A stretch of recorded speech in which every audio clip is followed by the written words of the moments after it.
ndị ewu ndị ọma na-ege ntị, ọ bụ etu aka anyị si anabata gị n'ihe omume nke tata.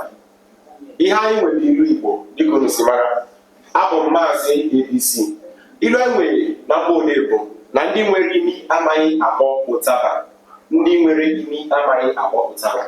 Ị nwere ike iji onwe gị kedu onye nwere imi na-amaghị akpọ ụtaba. Ilu ọzọ ị nwere ike iji wee tụnyere ya bụ na akwụ na-achara ndị na-amaghị eme mmanụ, ma ọ bụkwa na mma nwere isi adịghị nkọ, nke dịkwanụ nkọ enweghị isi. Ịghọtara? Mgbe ụfọdụ ka anyị maa atụ, enwere ike abịa n'ezinụlọ, papa nwere ike jide ego achọ ka ụmụ ya gaa akwụkwọ, mana ụmụ ya chọrọ ịga akwụkwọ n'ihi na ha na-aga ije na ego mkpa ha nwere ezigoro ha. Abịazịa n'ezinụlọ ndị na-ejighị ego, mkpa ha na-amaghị ha ka ha gaa akwụkwọ. Abịa n'ezinụlọ ndị na-ejighị ego, ha na-enwe aṅụrị ma ọ bụ ihe ọbụla a na-eme n'akwụkwọ a na-amasị ha.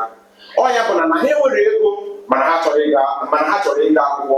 Ndị nke nwere ego enwe achọghọkwanụ ịga akwụkwọ. Gị onye ọma na-ege ntị, gbaa mbọ nwere ihe inwe were ya mere ihe, n'ihi na onye kpọọ ọkpa ya mkpọkọrọ